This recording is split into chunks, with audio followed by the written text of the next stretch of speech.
Earth Defense Force Insect Armageddon is a Western spin-off of the Japanese third-person shooter series Earth Defense Force.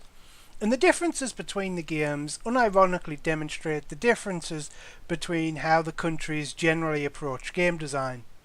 In order to prevent this review from becoming an EDF spot the difference, I'm going to avoid comparing it to Earth Defense Force 4.1. That said, there are a couple of comparisons I want to make, so let's get them out of the way first. The first big difference is the tone and colour scheme.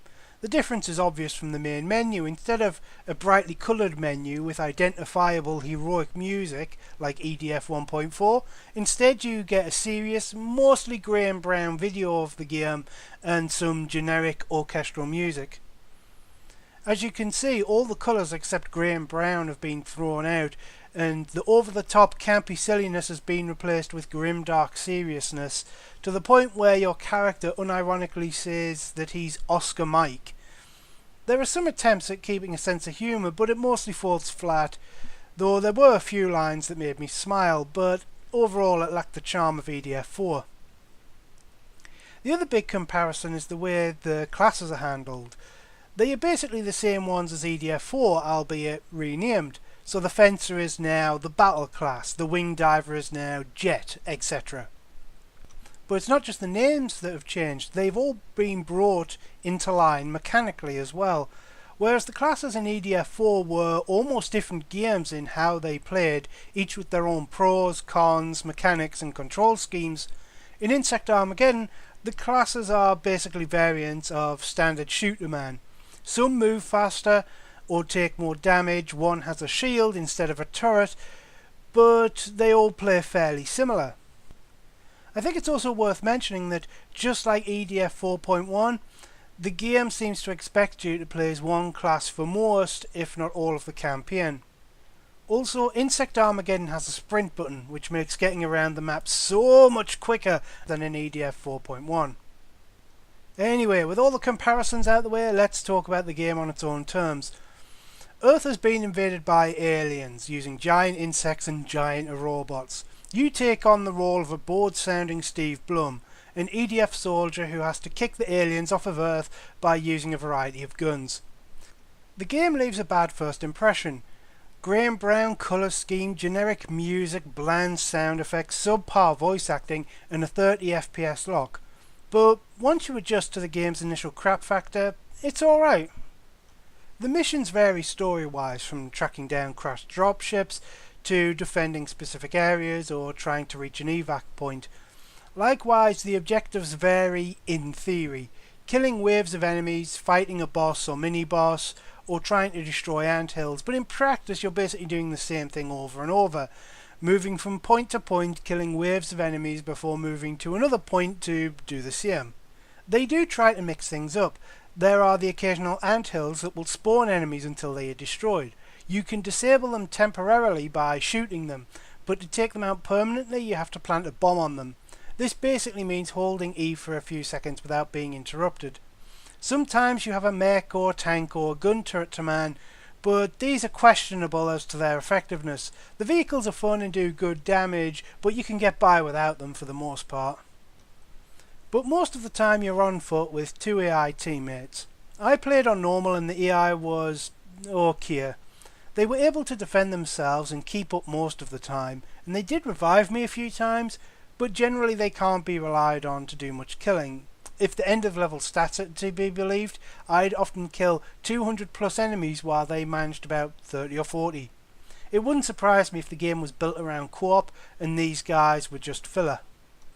As you play, you level up your class, earn money and find weapons dropped by mini-boss and boss level enemies. While the level ups make sense, giving you access to better weapons, the money seemed pointless, as I always had enough to buy whatever I wanted with plenty left over. Also, when you level up there's no fanfare, no message telling you what upgraded. There's a screen showing what you'll get next level up, but the screen only appears long enough to read if you didn't level up that mission. The game is very short. There are 15 missions, each taking around 15 to 20 minutes to complete. I beat the game in under 6 hours, and that includes the time spent replaying early levels to try the different classes. Me and a friend beat the co-op in 4 hours according to his Steam account.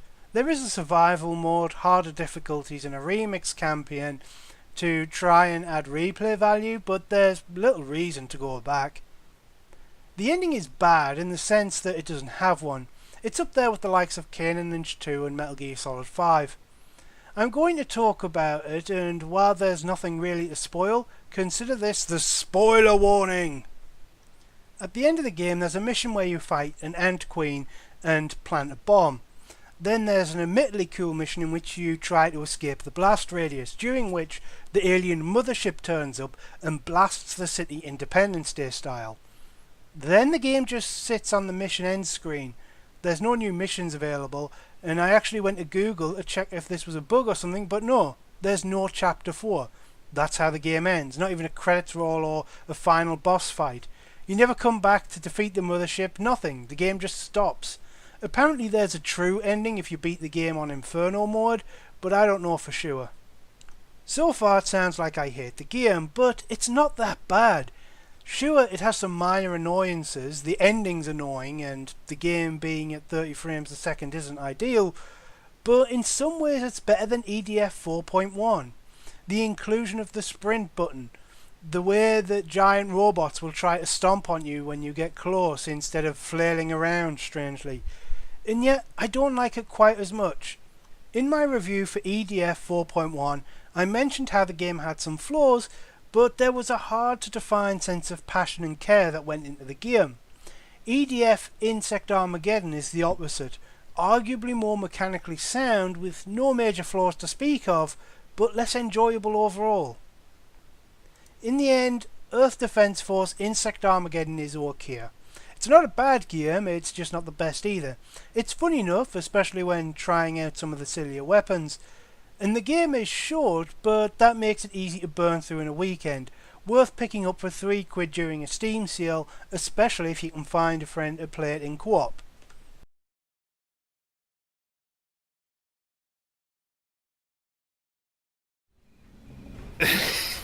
Let's do it! Super Tortoise!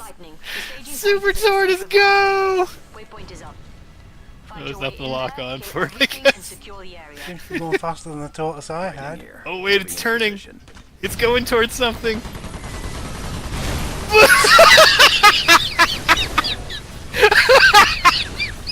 Oh my fucking...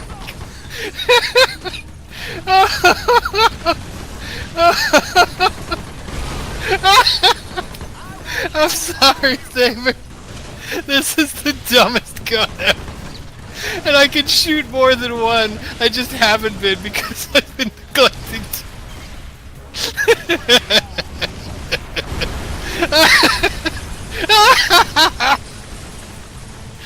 to. Okay.